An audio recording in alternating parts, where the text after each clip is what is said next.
something happened outside the grand jury room in the hallway that seems to rope in really focus on music executives who may or may not know something connected to all of this. In fact, the person who spent most of the day on Monday testifying before the grand jury is a guy who is the head of David's record label and the tour company that operates his most recent tour. His name is Robert Morgenroth Jr.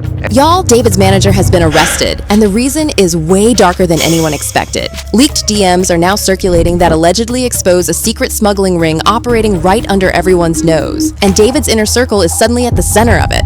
But that's not even the part that's sending fans into a spiral. Because according to those same messages, Celeste didn't just know. She allegedly tried to escape once things started unraveling. What looked like a quiet music management situation has now turned into arrests, leaked conversations, and panic moves behind the scenes.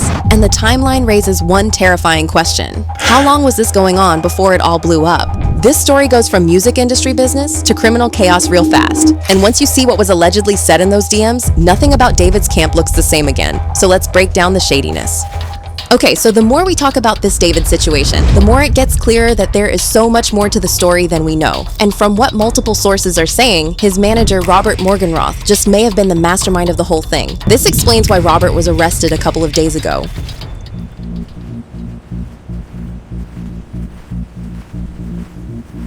At the time, fans felt weird about him being arrested because why on earth would a manager be arrested for his client's crimes, especially since David himself had not been arrested? Well, it turns out that Robert knew more than he was letting on, especially since some leaked texts and DMs revealed that not only did he allegedly know about the Celeste situation, but might even have been a part of an overall smuggling ring. Say what? It looks like this investigation has blown up past the Celeste Rivera situation, and it is not looking good for everyone involved. We first got to know about Robert being a person of interest when he was invited to testify in front of a grand jury. And after his testimony, well, let's just say that it was clear that he was involved in some super shady stuff. And according to TMZ, Robert was overheard in the courtroom hallway saying that the prosecutor hammered him on why he didn't call the police. So this means that the police have more than evidence that he, at the very least, knew about Celeste's death but didn't say or do anything. Oh, and y'all want to know why he didn't call the police? Well, according to eyewitnesses, Morgenroth, referring to the prosecutor in the grand jury room, said, "She was very pushy on why I didn't call police." He went on to say, "I said I feel like I didn't have the responsibility to do that, and just wanted to continue with the tour." At first, fans were weirded out that he didn't care enough to even feel a sense of responsibility to a 14-year-old girl, but we quickly found out that he wasn't being honest. See, according to newly leaked texts and DMs, Robert might have been covering for himself all along, and not necessarily covering for David. For one, he and David's other manager, Josh Marshall, were the ones who signed the lease on the house where police believe that Celeste was murdered. And we already know that Josh didn't work as closely with David as Robert did. And while Robert has been throwing out his back defending David, Josh has distanced himself from the situation. He left a comment under a TikTok video breaking down the David case. A family friend of Celeste Rivas Hernandez sent an email to Josh Marshall, who is David's manager and roommate, back in 2024, February 2024. And in the email was the missing persons report of Celeste and all of her information. And it said, "We know Celeste is living with you guys. She needs to return home."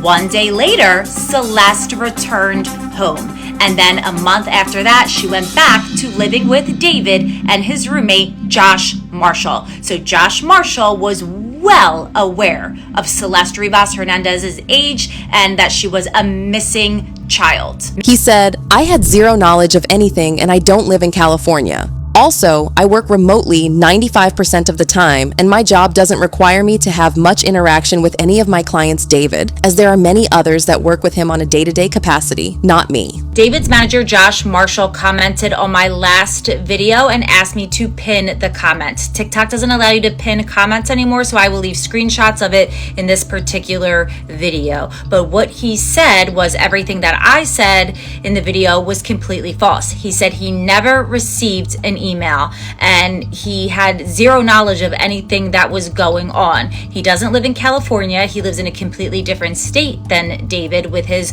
wife and his 3 children. children. Josh Marshall also said that he doesn't have much interaction with his clients or David because he works remotely 95% of the time. Now, this is where things start to get insanely spicy.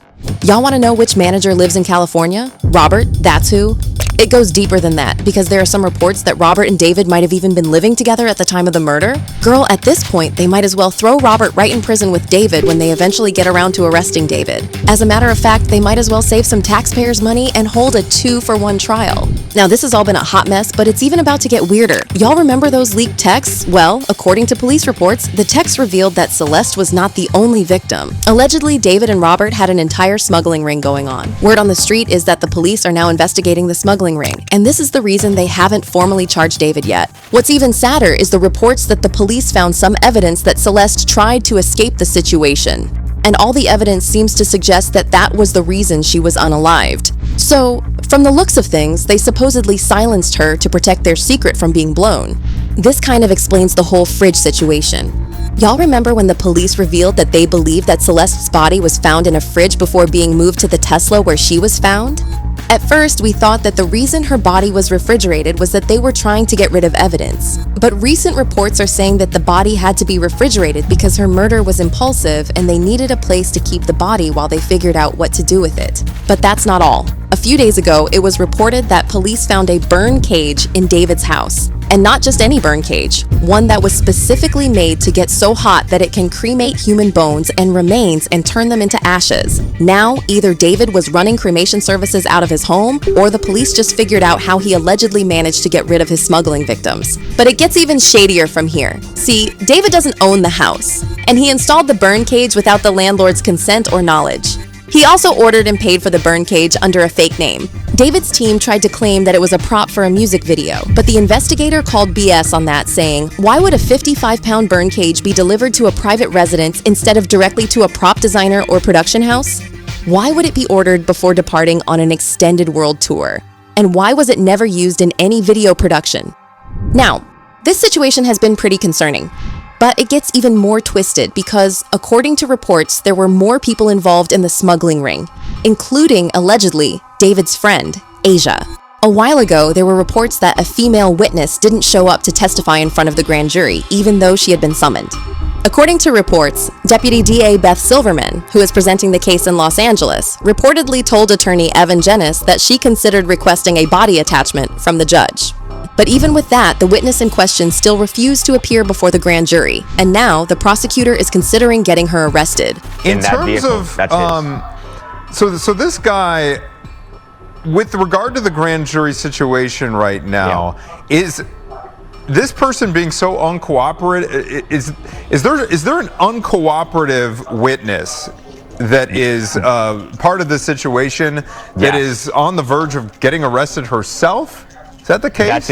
That's exactly right. So it's one of the other people that they hope to speak with as part of this grand jury is a female witness. We're unclear who she is or how she may be connected to the case, but she has been uncooperative, so much so that the district attorney is considering getting something called a body attachment, which is similar to an arrest warrant, but essentially what it would be is that law enforcement would go and find this witness and literally take her back, and in handcuffs if necessary, to the district or to the grand jury room rather, where she would be then made to testify. So again, it's unclear who she is and how she's connected to the case, but they really want to talk to her. So I would think that would indicate that she's someone who may play an important role here.